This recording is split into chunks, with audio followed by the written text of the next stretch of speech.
Hey guys, here we are again with some more of the house in Fata Morgana. I gotta say guys, in this particular part of this story, it's gonna be a little tough to listen through, or read through for that matter. It depends on how you go about it, you know. If you like my voice, thank you so much. Otherwise, you can just read it, and this part, like I said before, it's tough. It's a tough read, and you'll understand why when you get to it. But otherwise, again, I'm looking forward to seeing how this story ends, and we're going to see it through together. So I hope you all continue to enjoy watching, and let's get to it. Alright guys, and we are back. Wow, I must say, this is rather unexpected. Just one word and I would have been up there in a heartbeat. And how was I supposed to do that? I am regrettably fresh out of carrier pigeons. Right, yes. My apologies. This man, living in a small cottage not far from the mansion, had been hired by the Bollinger family. His job? To watch over me. That said, we never actually interacted. He was tasked with keeping track of whether I was still alive and whether I remained in the mansion. The monthly package for my family was delivered to him, which he then passed on to me. It was insipidly convoluted, but it was indicative of how much they wanted to avoid anyone learning about me. Well then, what can I do for you? The manservant was visibly rattled. Afraid too. But not because of the difference in our social ranks. I had a pretty good idea of what he had been told about me. He was afraid of me. Or, more specifically, my curse. I wonder what his curse is in this actual reality. People fear that which they cannot comprehend. Not just children, adults as well. They fear demons, witches, and curses, anything impure or not of this world. But I had long since gotten used to being viewed as such. It didn't sadden me. It didn't disappoint me. It didn't pain me. Some things were too foolish to concern yourself over. Though it certainly doesn't make me feel good either. I was, on some level, annoyed. That woman's appearance at the mansion had created ripples in my once tranquil life. So before I got into the real reason for my visit, I decided to take out a bit of my frustration. Raise your head. There's no need to be afraid. I don't know what you've been told, but I promise I don't bite. How rude of me. You're right. My sincerest apologies. Your job is to keep watch over me. If the mere sight of me has you trembling, what will you do if I try to run? I would have little trouble escaping. That would be quite unfortunate. What would I ever tell your mother? I'm not sure what would end well at all. Oh, sorry. I'm not sure that would end well at all. You could lose everything you've been paid so far. In fact, you might be lucky to get out with your life. Surely your mother would not. You are aware of who you're dealing with, right? Mikhail, the cursed young son of the Bollinger family, who made a pact with the devil. I don't need a blade to take your life. You wouldn't even make it back to report anything. Have mercy, Lord Mikhail. Please do not leave the mansion. Please, spare me. Only joking. What? I don't have the power to kill by way of curse. The man fell silent, but the look on his face said, You are cursed though, aren't you? Once someone's got an idea planted in their head, it's nigh impossible to get rid of it. I am so cursed that anyone can see it, that I need to be locked away in a dark mansion. I am here because I had a question for you, not to warn you that I plan to run away. A question? For me? Yes. Approximately 3 weeks ago, a black-haired woman came to the mansion. Tell me, what you know about her. I was told there would be an Abigail coming, but that's all. I don't know anything else about her. I swear, that's all I know. I haven't been told anything else. I believe you. I never thought they would tell you anything. Right. He had been hired to observe me, but that's all he was, a hired hand. He wouldn't be privy to the Bollinger family's internal affairs. Take this. A letter? I need you to deliver it to my mother. You could have just left it in the box from this month's package and I would have collected it when I dropped off the next one. I am in an urgent need of information. Will you do this for me? Yes. Why, yes, absolutely. I'll fetch the delivery boy tomorrow morning. Much appreciated. Good night. You too. Do take care.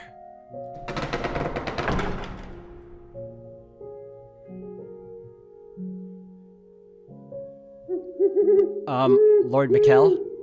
Yes? Is it true that you don't have... Would you like me to sew your mouth shut so you can never open it again? No, not at all. My sincerest apologies, Lord Mikhail. That was horribly disrespectful. Good night. Ah, cursed I most certainly am.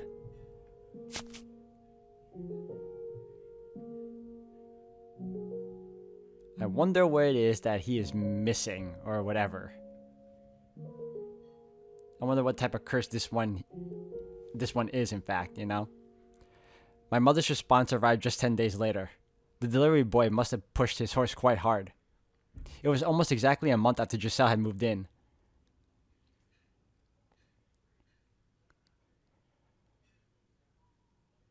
And shortly thereafter, on a bone-chilling night, everything came crashing down.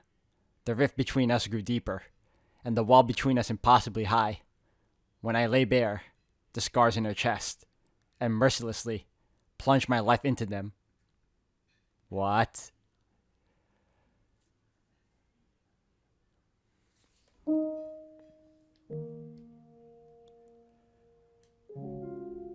How did we get to this point? I hate everything. My spirits were getting darker and darker, like they were slowly sinking into a deep morass. I had been at the mansion for a month, and every day since felt twice as long as it should have. I had been optimistic at first. I'd even had a little hope that me and Mikhail could get along together. But it hadn't taken long for that hope to be shattered, and the cheer locked away inside me. We lived in the same house, but we never spoke anymore. On the few occasions we did cross paths, he just gave me a cold glare and nothing more. Scorn and suspicion in his eyes. Whenever he looked at me like that, it felt as though my throat was being constricted, like I was deep underwater and running out of air. Like my very presence in the world was a crime. I never could have imagined just how agonizing constant rejection was. I started despising others, despising myself, despising the world, convinced there was no one who could set me free. I considered running away from everything, rather than live like this another day. But I would have done so long ago if that were actually an option. If they found out I had fled, that I had acted outside of their wishes, my mom and sister would pay. I had succeeded in allowing my sister to get married and my mom to live comfortably. I had given them happiness. I couldn't take that away from them again. Not after what I had to go through to do it. No, cut that out. Getting way too depressing, Giselle. Pull yourself together. That's not who you are. Be positive. The negativity didn't only come from my interactions with Mikhail, either. No, there seemed to be some kind of terrible presence within the mansion that twisted people's hearts. The mansion was, in fact, a bit of a local legend which I had been informed about before being sent here. People claimed it was cursed, and that an evil witch had lived in it for many, many years. Mikhail joked that he was the witch, but I didn't believe him.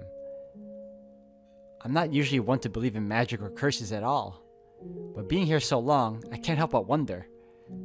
Anyway, things can't go on like this. If I was to remain in this house, the situation needed to improve. A lot. I was going to lose my mind if things kept up as they were. I was ready to give up once, but I'm going to try closing the distance between us again.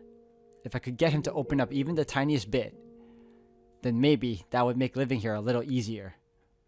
I wasn't going to try to make us best friends or anything, just repair our relationship enough that being around each other wasn't torturous. I got my work cut out for me. How do I even begin that conversation? Heck, what is that conversation even going to be about? Maybe I should hold off, do it another day. No, I've made up my mind to do this, so I should get to it quickly. The longer I wait, the worse things are going to get. And eventually, there won't be any fixing anything. We need to talk. We need to be in the same room for more than 10 seconds, and we need to get to know each other. He needs to know that he's not the reason I have something to hide. Okay, let's do this. I made my way to Mikhail's chambers when he had told me to stay away from.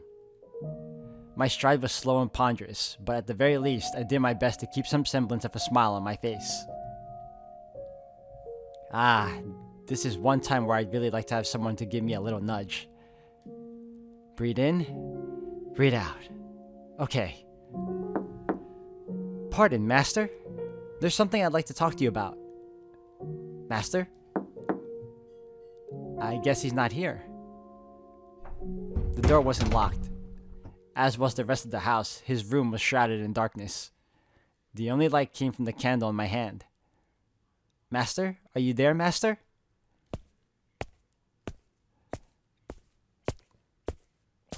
I guess I missed him. It's probably best if I don't stick around for long. He's already got a less than stellar impression of me. I don't want to imagine what'll happen if he thinks I've been snooping through his room. Yeah, I should get out of here. I spun around on my heels, taking a step toward the door, when I caught sight of an object draped in a black sheet. I knew I had to get out of there as quickly as possible, but I was intrigued by that object. Something he kept hidden in a room I was forbidden to enter. Maybe it was a clue to discovering Mikhail's secret. I reached my hand down toward the object, knowing good and well I shouldn't. Was it because I wanted to learn more about him? Was it because I wanted to tear down the veil he hid behind? Or was it the whispers of the witch?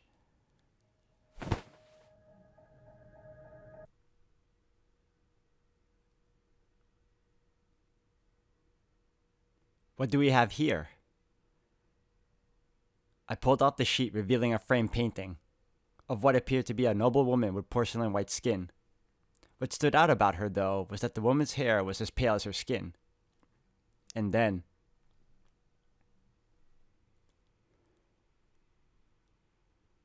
What?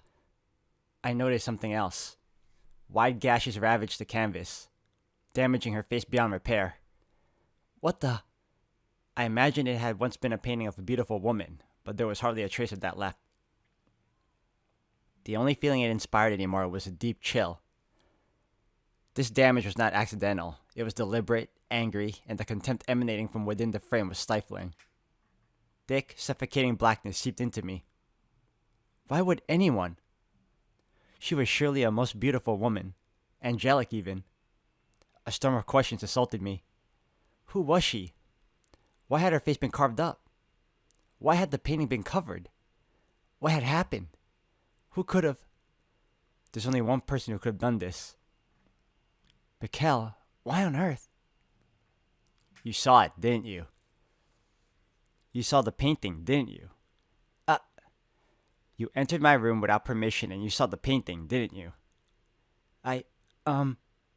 Angelic, you say? There's nothing angelic about that damned woman.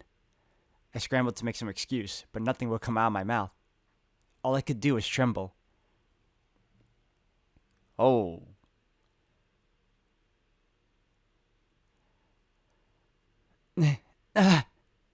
Why did you enter my chambers?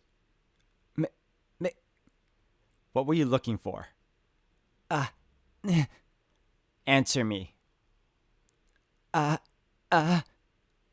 mouth wouldn't move properly. I couldn't make my voice come out. It was like I wasn't even my own body anymore. The wisps of air that were drawn into my lungs were expelled as hoarse gasps. My breaths were shallow and rapid. I was inhaling, but I wasn't getting any air. I was terrified. Terrified. Terrified. Terrified. Terrified. Of his eyes, of his voice, of his feelings, of the knife he was holding up to me, of the terrible past I was chained to. The man's voice. The man's very flesh terrified me. What were you trying to find, and what were you planning to do with it? Answer me. Another thing you refuse to tell me, then. No, I'm trying.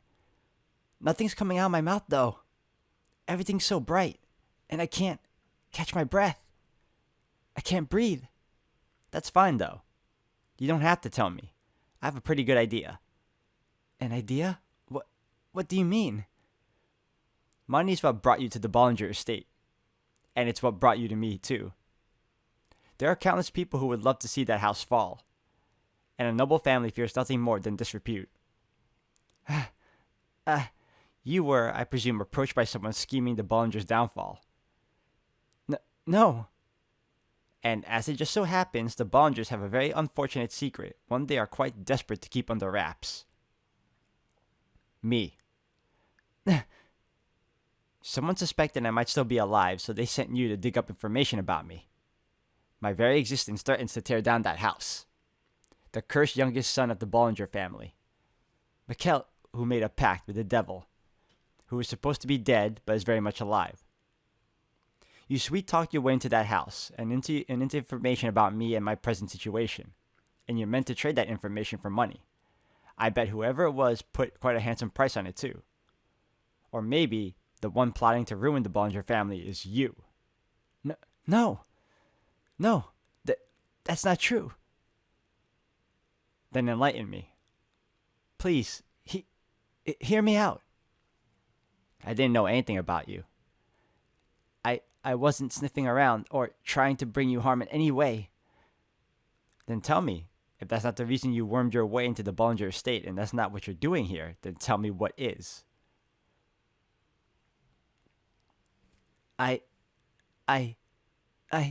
Tell me why you came into this mansion. You want me to tell you about that? No way. That's asking way too much. Tell me. I swear I haven't done anything wrong to you. I simply wanted to make our life together a little more comfortable. To bring some warmth to this frigid relationship we have. That's the only reason I wanted to find out more about you. I must assume I'm right then, Giselle. I must tell him he's wrong. I must tell him I mean him no harm. But I can't say anything. A merchant's daughter became an Abigail at a noble house. Could you come up with a more obvious lie? Your father's the one who... Wait, how does he know that I'm from a merchant family? You look perplexed. I may be imprisoned in this house, not free to move about as I please, but I have my ways. I know everything. Everything? Then he knows about that too. Oh yes, I do know. Please. Don't.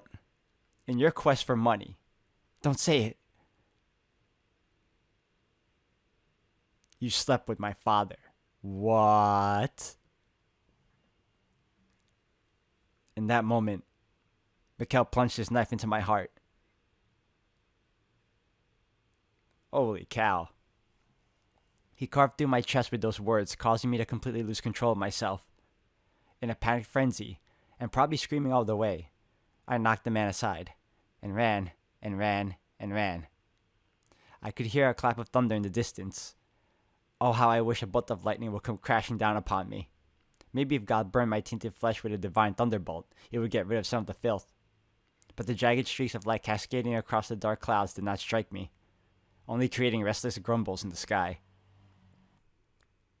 Wow, this is a lot different from the previous 3 stories we've gotten so far. And the reality of it all is that it's just the 2 characters we thought we knew are completely different, especially Mikhail. Like, he is vicious, guys.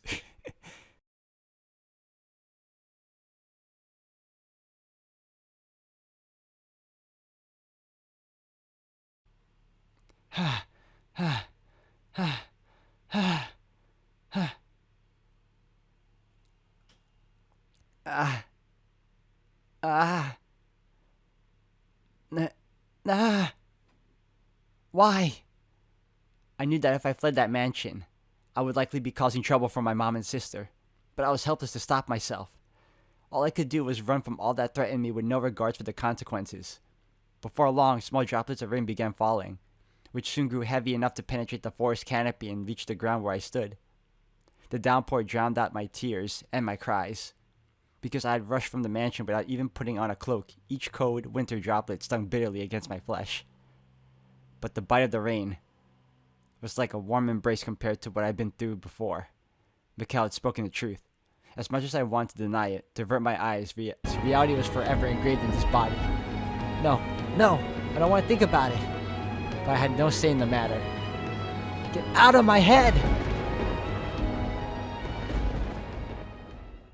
Nah, I really feel bad for her now.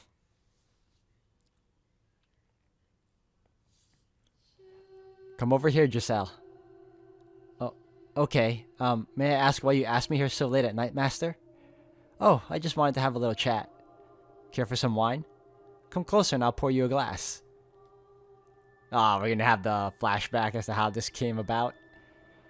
I had this wine imported from up north. They use very hard water and like it rather tart, so it leaves quite the lasting impression on your tongue. And yet it goes down so easily you just can't seem to stop. What do you say? Have a sip. Or does your expertise as a trader allow you to evaluate a wine's quality without tasting it? No, but, please, Giselle, don't trample all over my good graces. Very well then, I will have a sip, Master, but no more. Have you ever considered growing out your hair? Having long hair made it difficult to do my job. You're not a merchant anymore, though. You deserve to look like a woman you truly are. Oh, sorry, you deserve to look like the woman you truly are. I have no doubt longer hair would accentuate your natural beauty. It's a gorgeous shade of black, so deep a man could get lost in it for years. It would contrast the color of your skin fabulously. Highlight your eyes, your cheekbones, your nape, your shoulders, and your chest. I should get going. Oh, but we're not done talking yet. I would not want a lack of sleep to interfere with my ability to work tomorrow. Thank you very much for the wine. It was delicious. No need to be so cold-hearted now. From the moment I first laid eyes on you. Master! That's enough fooling around for one night. Now, don't be afraid. I won't do anything to hurt you. I simply want to express my love. Let go of me! I only came here to work, nothing more. The first time I saw you, I thought it would be a tragic waste to leave you to wither away working at some little street side shop. Stop! You can't tell me you didn't know a merchant girl had no place in a house like this, even as a servant. Man, this guy's something else. There's only one reason you would be allowed here. No, I swear, it never even crossed my mind. It would seem you're even more innocent than you look. But you figured it all out by now, haven't you? No, let go of me! Stop this! Keep your voice down. Do not shout, Giselle. If anyone were to find out about this, you would be the one shouldering the consequences, not me. But you're a maid, and I'm the master of the house. Whose word do you think holds more weight? Oh, this guy's a jerk, dude. Don't worry, I won't do anything to hurt you.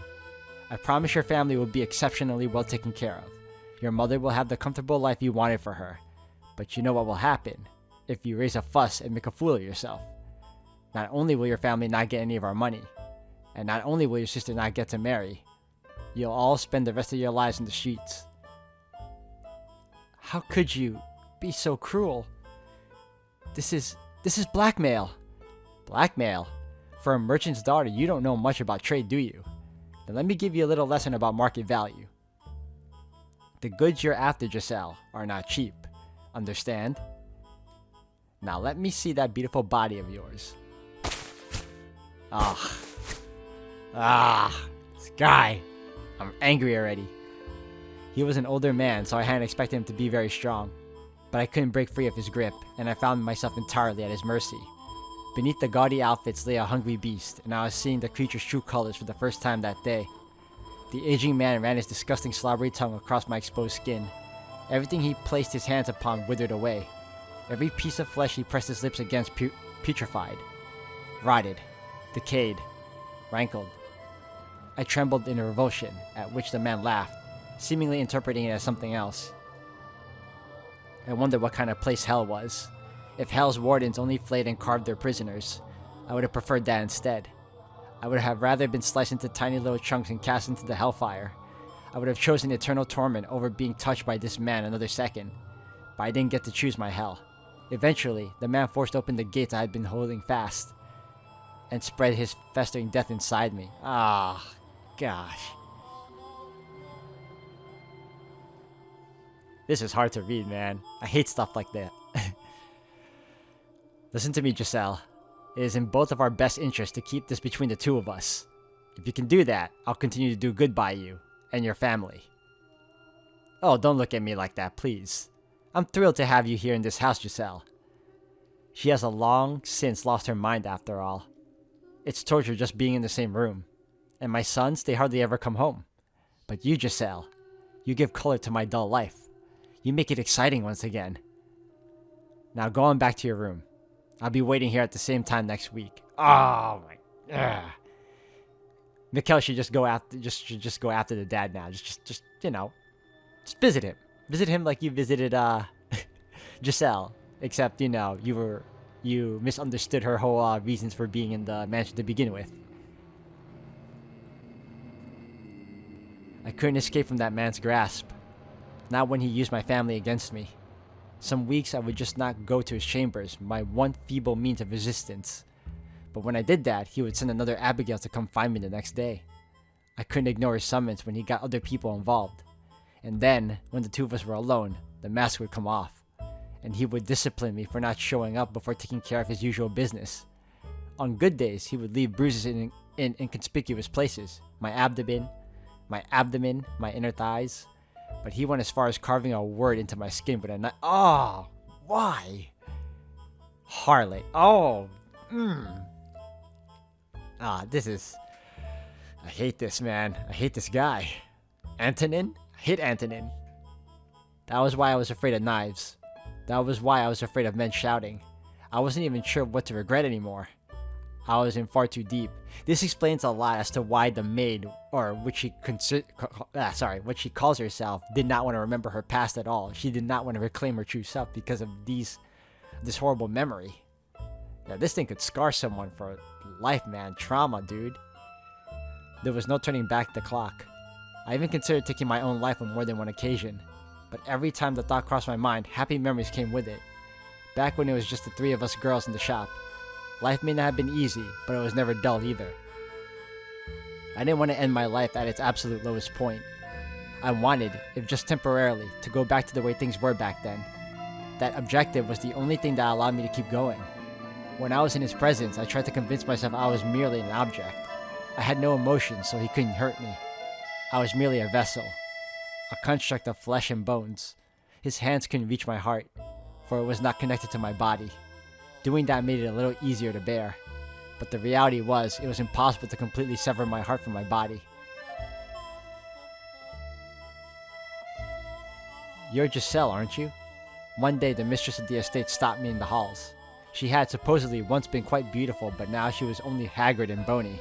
Her skin dry, her eyes sunken, her hair faded and stripped of its luster, her head down, her cracked lips barely moving as she spoke.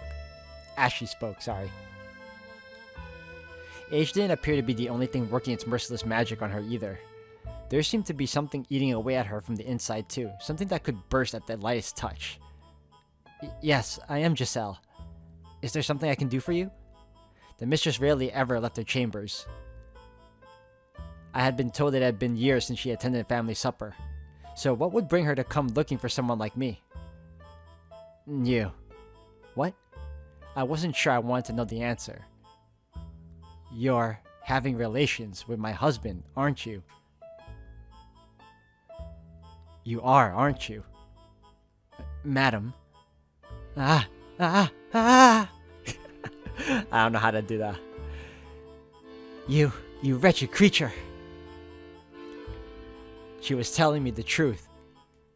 One of my trusty maids caught a glimpse of you through a crack in the door. She saw you with him, you filthy rat. You seduced my husband. You devil, you conniving witch. You don't get it, do you? You don't realize how grievous your sin is, do you? Someone, anyone, restrain this girl. She's a demon, a devil. Tie her up and hand her over to the clergy. No, that won't be enough. A witch, you have to burn her bones, scatter the ashes, or she'll just come back to life. Yes, execute her.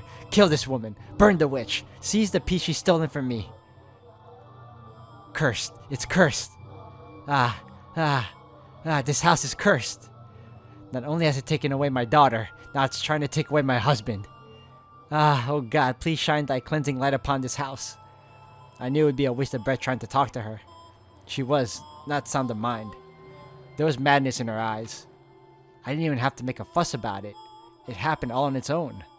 If there was no way around it, then I should have just done it myself after the first time. I didn't have the energy to argue with her, or to cry or to shout. Before long, a crowd began to form around me and the sobbing mistress, and in it stood him. Alright guys, I'm going to have to end the video here for today. Thank you all for watching. I am not thrilled with what's going on with this part of the story. I never liked, people being taken advantage of, especially in this type of situation. This always bothered me, but I still want to know what happens. So hopefully we know it's not going to end well, because this is the main character trying to unlock his past again. So we're gonna see how it all comes about, and I don't know if it's gonna lead to a good ending or not, but that's what we're here for. So anyways guys, until the next one, thank you all for watching.